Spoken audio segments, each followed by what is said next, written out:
Welcome to the Heart of Geeks YouTube channel. My name's Joe Gettinger and welcome to QLA, Quick Look At. We're going to talk about the May 15th release of Scoob. Scoob is, in its first 20 minutes, an origin story of how Shaggy and Scooby met and how Shaggy and Scooby met the rest of the gang. It takes place on Halloween night. They solve their first case and they go off solving the mysteries as seen in Scooby Doo Where Are You at the very least, given by the opening credits and theme song. Now, many years later, they're looking to expand Mystery Inc., and so they meet with investors. This investor is Simon Cowell, and yes, that's Simon Cowell, and he's looking to invest for the business to grow. However, he doesn't really care for Shaggy and Scooby because Fred's the brawn, Velma's the brains, and I can't remember what he said Daphne was, but Scooby and Shaggy were the ones that he thought were useless, and so they go off in a huff because Daphne, Velma, and Freddy really don't fight for them, and so Scooby and Shaggy go off to a bowling alley to hang out and talk about their troubles. While they're at the bowling alley, they're attacked by some robots. These robots are after Shaggy and Scooby, and they're rescued by another Hanna Barbara hero by the name of Blue Falcon. Blue Falcon had a show with his Wonder Mutt Dynomutt, and this was, I believe, in the 70s. I'll be honest with you, I don't know the exact year run. However, it was a Hanna Barbera cartoon, and so this Blue Falcon is actually the son of the original Blue Falcon in universe continuity.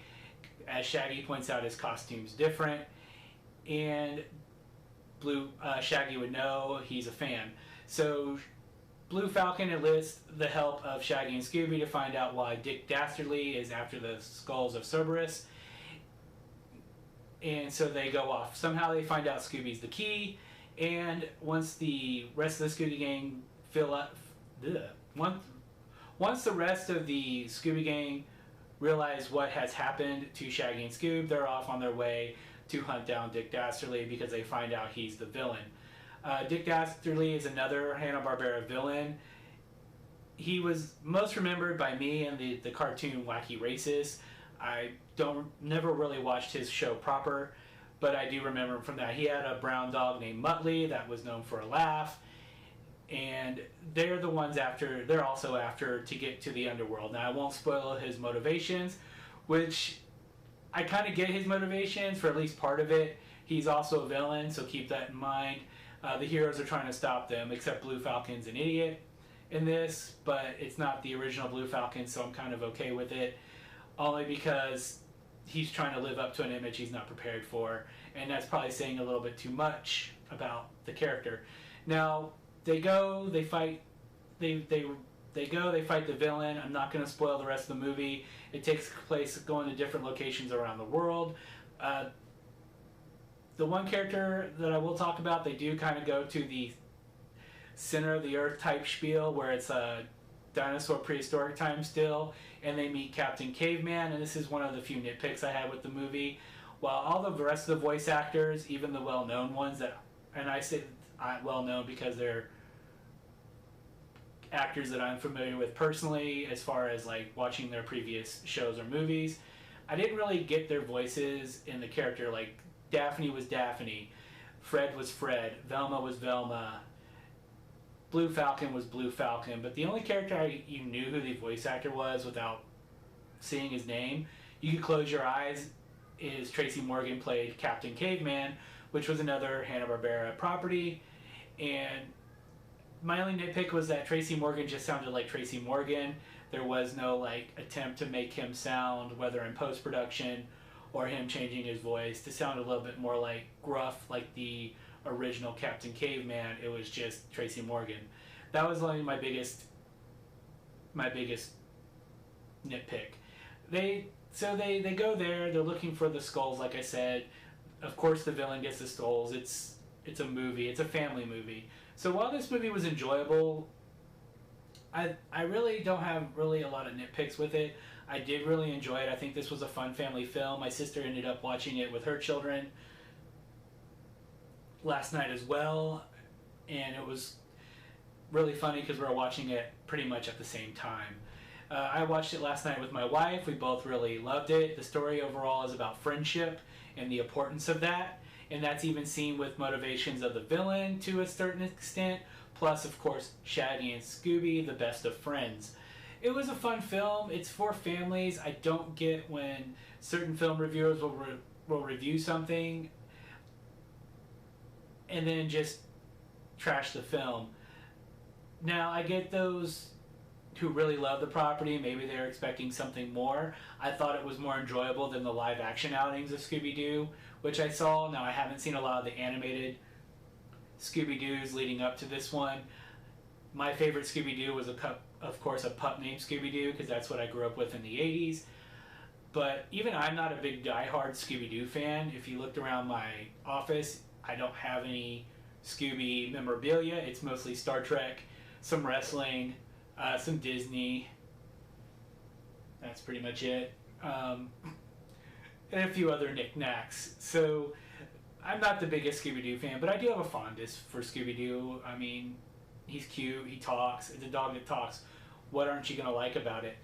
It's a fun movie, it's entertaining, it's a great family film. There is some innuendos, and there's just something for everyone. Now, is this an Oscar-winning film? No. Is this Schindler's List? No. So that's why I don't get why some reviewers just kind of try to treat this as like every movie has to have this in-depth, deep reasoning to exist. Sometimes a popcorn movie is just a popcorn movie, in my opinion. Now, I do think you can tell allegory stories through fiction. I do think that's a good thing. But sometimes it's fun to just turn your brain off, forget about the troubles of the world, especially given world circumstances today, and just enjoy something with your family, whether you have kids, whether it's you and your spouse that just grew up with Scooby-Doo. And now if you're watching with your kids, they're probably not going to know who Dick Dastardly is. They're not going to know who the Blue Falcon or Dynamite is.